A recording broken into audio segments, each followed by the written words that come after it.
65세 이상 운전자라면 꼭 알아야 할 새 법규 5가지. 여러분, 드디어 2025년부터 65세 이상 고령 운전자를 대상으로 하는 면허증 제도가 크게 바뀝니다. 지금까지도 고령 운전자 관련 규정은 조금씩 강화되어 왔지만 이번 변화는 단순한 부분 조정이 아니라 아예 운전 생활의 틀을 바꿀 정도로 중요한 개정이라고 할 수 있습니다. 특히 운전을 계속 이어가고 싶은 어르신들에게는 반드시 알아야 하는 내용입니다. 놓치면 불편함을 넘어서 운전 자체가 어려워질 수도 있기 때문입니다. 한국 사회는 이미 초고령 사회에 접어들었습니다. 전체 운전자 중 고령운자의 비율은 점점 높아지고 있고 관련 사고 또한 꾸준히 늘어나고 있습니다. 경찰청과 국토부는 이를 더 이상 방치할 수 없다고 판단했고 안전과 권리를 동시에 지키기 위한 새로운 규정을 마련했습니다. 운전을 포기하지 않고 싶어 하는 분들, 또 안전하게 도로를 지키고 싶은 분들에게는 꼭 필요한 변화입니다. 이번 제도 개정은 크게 5가지로 요약할 수 있습니다. 면허 갱신 주기의 단축, 적성검사 강화, 안전교육 의무화, 특정 조건부 면허의 확대, 그리고 위반 시 제재 강화입니다. 하나하나가 운전자 생활에 직접적으로 영향을 미치게 될 조항들이라 반드시 알고 있어야 합니다. 오늘부터 10편에 걸쳐 이 5가지 변화를 세세하게 풀어드리겠습니다. 단순히 제도 소개에 그치지 않고 실제 생활에 어떤 영향을 주는지, 어떤 준비가 필요한지 구체적으로 알려드릴 겁니다. 영상을 끝까지 보신다면 내가 지금 뭘 준비해야 하는구나 하고 바로 행동할 수 있을 만큼 이해가 될 겁니다. 자, 그럼 첫 번째 변화부터 시작해 보겠습니다. 가장 큰 변화 중 하나는 면허 갱신 주기의 단축입니다. 지금까지는 65세 이상 운전자도 일반 운전자와 크게 다르지 않게 면허를 갱신할 수 있었습니다. 하지만 2025년부터는 갱신 주기가 대폭 짧아집니다. 예전에는 5년이나 10년에 한 번씩만 갱신하면 되었지만 앞으로는 고령 운전자에게는 더 자주 면허를 갱신하도록 의무화되는 것입니다. 구체적으로 말씀드리면 65세 이상 운전자는 앞으로 3년마다 면허를 갱신해야 합니다. 그리고 75세 이상 운전자는 2년마다 갱신 절차를 거쳐야 합니다. 이는 단순히 서류만 갱신하는 것이 아니라 적성검사와 안전교육까지 함께 포함되는 제도입니다. 즉, 단순히 갱신 신청서만 제출하는 방식이 아니라 실제 운전 능력과 안전의식을 점검하는 과정이 추가되는 셈입니다. 이렇게 바뀌는 이유는 분명합니다. 나이가 들수록 시력, 청력, 반응 속도가 자연스럽게 떨어지기 때문입니다. 정부는 이를 객관적으로 확인하고 위험 요소를 줄이기 위해 갱신 주기를 짧게 만든 것입니다. 물론 일부 어르신들 입장에서는 번거롭게 느껴질 수 있습니다. 하지만 도로에서의 안전을 생각하면 반드시 필요한 절차라고 볼 수 있습니다. 실제로 일본이나 유럽의 여러 나라에서는 이미 고령 운전자에 대해 3년 혹은 2년마다 정기적으로 면허를 갱신하게 하고 있습니다. 한국도 이제 국제적인 기준에 맞추어 제도를 정비한 셈입니다. 따라서 2025년부터 운전을 계속하시려면 주기적으로 면허 갱신 일정을 꼭 챙기셔야 합니다. 놓치면 면허가 정지되거나 취소될 수 있기 때문에 지금부터라도 달력에 표시해 두고 미리 준비하는 습관을 들이는 것이 좋습니다. 2025년부터 달라지는 두 번째 큰 변화는 적성검사의 강화입니다. 지금까지도 일정 연령 이상 운전자에게는 적성검사가 있었지만 형식적인 절차로 끝나는 경우가 많았습니다. 그러나 새 제도에서는 단순히 서류상으로 문제없음을 확인하는 차원이 아니라 실제 신체 기능과 인지 능력을 꼼꼼히 점검하는 방향으로 바뀝니다. 구체적으로는 시력, 청력, 반응 속도, 기억력 등 운전에 직접적으로 영향을 주는 요소들을 검사하게 됩니다. 특히 시력의 경우 기존에는 교정 시력만 확인했지만 앞으로는 야간 시력과 주변 시야, 검사까지 확대됩니다. 이는 야간 사고와 보행자 인지 능력 저하를 예방하기 위한 조치입니다. 청력 역시 단순히 소리를 듣는 정도가 아니라 방향 감지와 작은 소리를 구분하는 능력까지 평가합니다. 인지 기능 검사도 강화됩니다. 최근 몇 년 사이 고령 운전자 사고의 주요 원인 중 하나가 치매, 초기 증상과 관련 있다는 연구 결과가 잇따라 나오면서 기억력 판단력 테스트가 의무화됩니다. 간단한 문제풀이, 그림 기억하기, 반응 테스트 같은 검사가 실제로 포함될 예정입니다. 물론 모든 노인이 다 문제가 있는 건 아닙니다. 하지만 나이가 들면 누구나 기능이 조금씩 떨어질 수밖에 없기 때문에 객관적인 검사를 통해 안전성을 확인하는 것이 필요합니다. 만약 검사 결과가 미흡하게 나오면 조건부 면허나 재검사 제도가 적용될 수 있습니다. 예를 들어 야간 운전 제한이나 특정 구역 운행 제한 같은 조건이 붙는 방식입니다. 이처럼 적성 검사 강화는 불편을 주기 위한 것이 아니라 스스로의 안전과 타인의 안전을 지키기 위한 최소한의 장치라고 할 수 있습니다. 미리 건강검진을 받듯이 꾸준히 관리한다면 충분히 통과할 수 있는 수준입니다. 결국 이 제도는 운전대를 오래 잡고 싶어 하는 어르신들에게 오히려 기회를 연장해주는 긍정적인 장치가 될 것입니다. 세 번째 변화는 안전교육의 의무화입니다.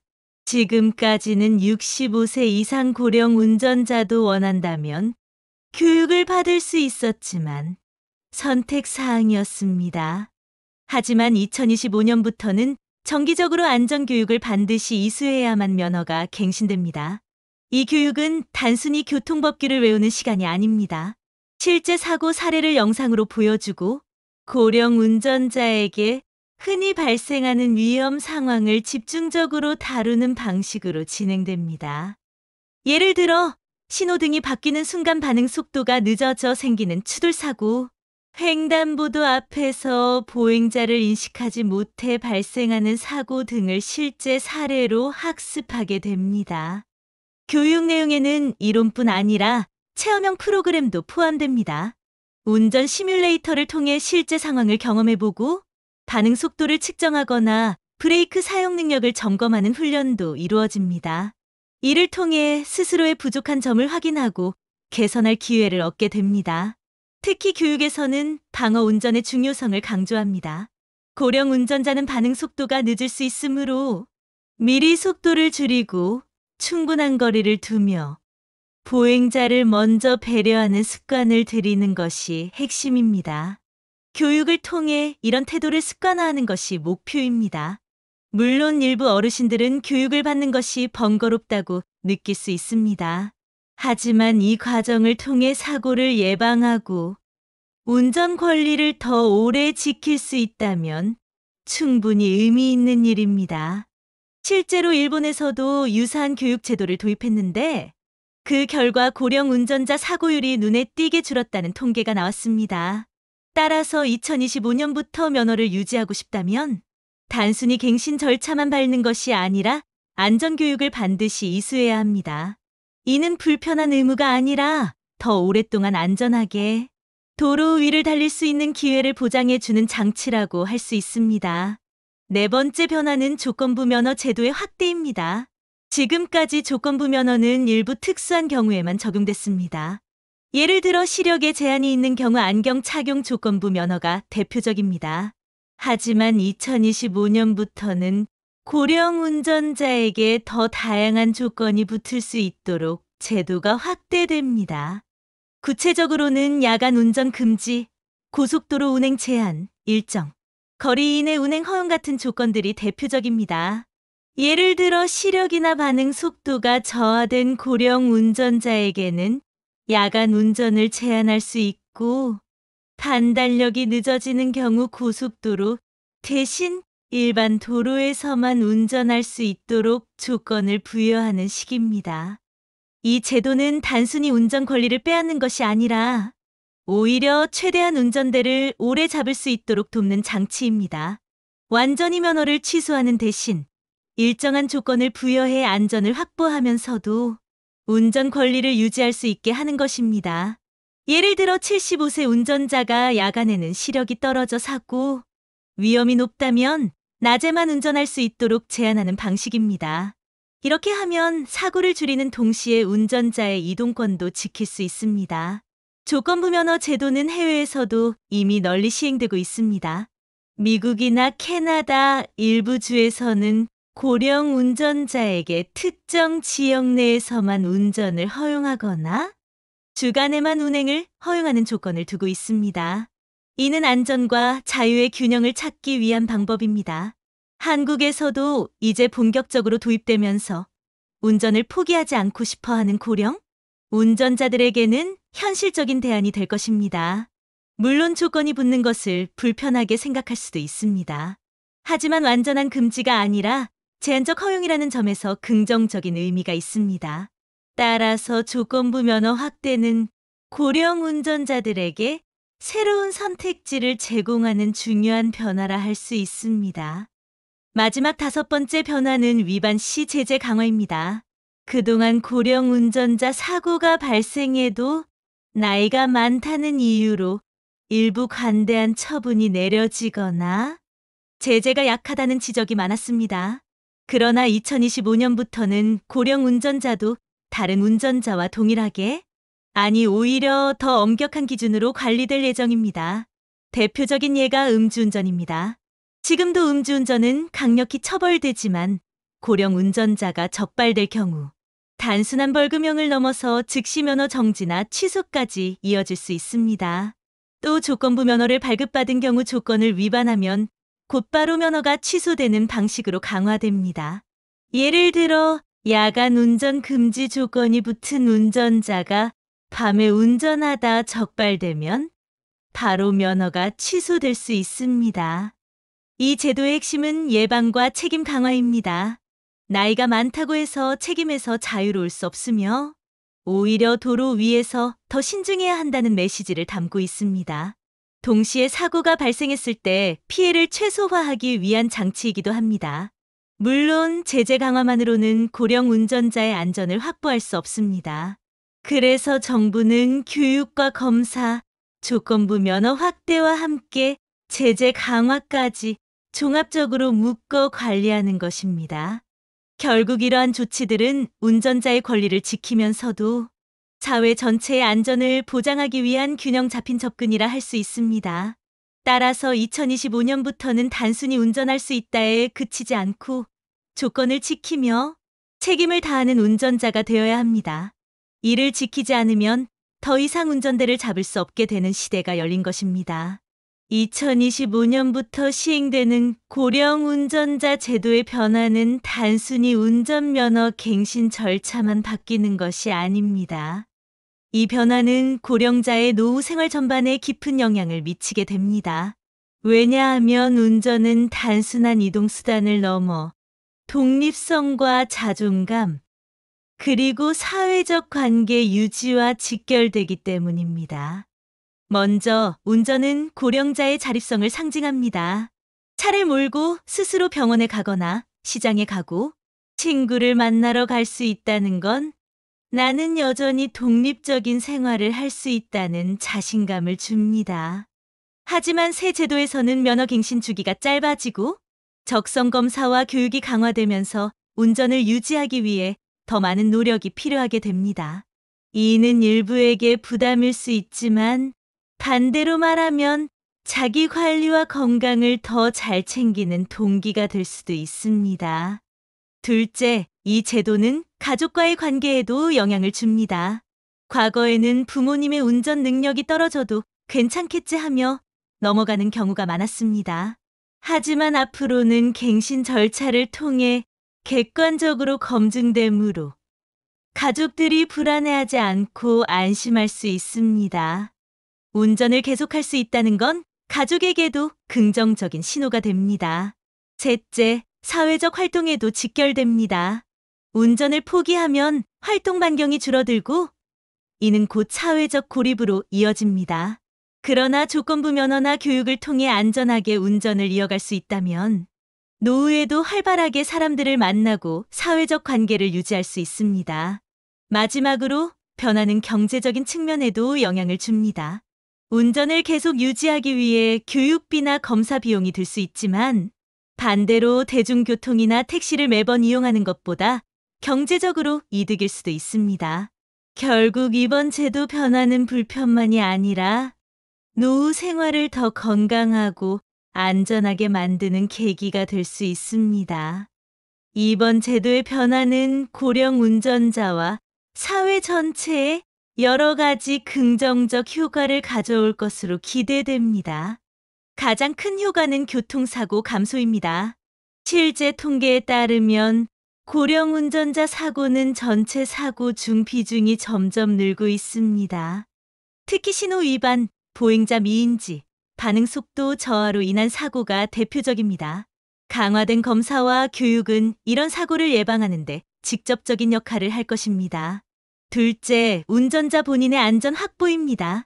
적성 검사 강화와 조건부 면허는 본인이 위험에 빠지는 것을 막는 장치입니다. 예를 들어 야간 시력이 약해졌는데도 무리해서 운전하다 사고가 나는 일을 줄여줍니다. 결국 스스로의 안전을 지켜주는 제도가 되는 셈입니다. 셋째, 사회적 비용 절감입니다. 고령 운전자 사고가 줄어들면 보험료 인상 요인이 줄고 의료비 부담도 감소합니다. 이는 국가적 차원에서도 긍정적인 효과를 줍니다. 넷째, 세대 간 신뢰 형성입니다. 젊은 세대는 종종 고령 운전자는 위험하다는 시각을 갖지만 강화된 제도를 통해 안전성이 확보되면 이러한 불신이 줄어들 수 있습니다. 이는 세대 간 갈등을 완화하고 사회적 신뢰를 회복하는 계기가 됩니다. 마지막으로 운전 문화의 성숙입니다. 이번 변화를 계기로 모든 운전자들이 안전 운전의 가치를 다시 인식하게 됩니다. 단순히 규제를 강화하는 것이 아니라 사회 전체가 교통 문화를 한 단계 성숙시키는 계기가 될 수 있습니다. 따라서 이번 제도 변화는 단순한 불편이 아니라 더 안전하고 건강한 노후 운전 생활을 가능하게 하는 긍정적인 기회라고 할 수 있습니다. 새로운 제도가 현실에서 어떤 변화를 가져올지 이해하기 위해서는 구체적인 사례를 보는 것이 가장 빠릅니다. 이미 몇몇 지역에서는 시범적으로 고령 운전자 대상 검사와 교육이 진행되었고 그 결과 흥미로운 변화들이 나타났습니다. 먼저 경기도에 사는 74세 남성 A씨의 사례입니다. 그는 평생 운전을 하며 가족들을 태워 다녔고 나이 들어서도 운전을 포기하고 싶지 않았습니다. 그러나 야간 운전 시 시야가 흐려지고 반응이 늦어지는 것을 스스로도 느끼고 있었습니다. 적성 검사를 통해 야간 시력이 떨어진다는 결과가 나오자 그는 조건부 면허로 전환했습니다. 야간 운전 금지라는 조건이 붙었지만 대신 낮에는 자유롭게 운전할 수 있었고 덕분에 병원도 직접 다니고 친구들도 만날 수 있었습니다. 그는 면허를 아예 잃는 것보다 제한적으로라도 운전할 수 있는 게 다행이라며 만족해했습니다. 또 다른 사례는 70세 여성 B씨입니다. 그녀는 당뇨와 고혈압을 앓고 있었지만 평소 건강 관리에 신경을 쓰며 생활했습니다. 교육 과정에서 교통사고 영상을 보며 자신도 방심하면 위험할 수 있다는 걸 깨닫고 평소보다 훨씬 조심하게 되었다고 말합니다. 특히 교육 후에는 신호등 앞에서 반드시 3초 이상 멈추고 횡단보도 앞에서는 속도를 확 줄이는 습관을 들였습니다. 주변 가족들도 그녀의 변화를 크게 느끼며 안심했습니다. 시뮬레이션 결과도 긍정적이었습니다. 한 대학 연구팀이 고령 운전자 500명을 대상으로 1년간 조건부 면허와 교육을 병행한 결과 사고율이 기존보다 30% 가까이 줄었습니다. 이는 제도가 단순히 불편을 주는 것이 아니라 실제 안전에 큰 효과가 있음을 보여줍니다. 결국 실제 사례와 연구 결과 모두 이번 제도가 단순한 규제가 아니라 노후에도 안전하게 운전을 지속할 수 있도록 돕는 장치임을 증명합니다. 2025년부터 시행되는 고령 운전자 제도 개편은 단순한 법 개정이 아니라 우리 사회 전체의 교통 안전 문화를 바꾸는 중요한 전환점입니다. 지금까지 우리는 고령 운전자의 사고를 개인의 문제로만 바라보았지만 이제는 제도를 통해 구조적으로 개선하는 길을 택한 것입니다. 앞서 살펴본 5가지 변화, 증면허 갱신 주기 단축 적성 검사 강화, 안전교육 의무화 조건부 면허 확대 위반 시 제재 강화는 모두 고령 운전자의 권리를 지키면서도 안전을 확보하기 위한 장치입니다. 불편하게 느껴질 수도 있지만 궁극적으로는 본인과 가족, 그리고 사회 전체를 위한 변화입니다. 특히 이번 제도의 핵심은 운전을 포기하라가 아니라 안전하게 오래 하라는 메시지에 있습니다. 조건부 면허와 정기 검사를 통해 무조건적인 박탈이 아닌 개개인의 상황에 맞춰 운전 권리를 유지할 수 있는 길이 열린 것입니다. 이는 고령자들의 자존감을 지키고 사회 참여를 지속하게 하는 긍정적인 의미가 있습니다. 하지만 동시에 우리는 선택을 해야 합니다. 건강을 관리하고 교육에 성실히 참여하며 조건을 지키는 책임이 있는 운전자가 될 것인지 아니면 무시하고 위험을 감수할 것인지 말입니다. 결국 현명한 선택이 도로 위 안전을 지키고 더 나아가 우리 노후의 자유와 존엄을 지키는 열쇠가 될 것입니다. 여러분은 이번 제도 변화에 대해 어떻게 생각하시나요? 긍정적으로 받아들이시나요? 아니면 부담스럽게 느껴지시나요? 댓글로 여러분의 의견을 나눠주시면 다른 분들에게도 큰 도움이 될 것입니다. 오늘 영상이 도움이 되셨다면 구독과 좋아요, 알림 설정 부탁드립니다. 앞으로도 시니어 생활과 안전을 지켜줄 알찬 정보를 꾸준히 전해드리겠습니다. 감사합니다.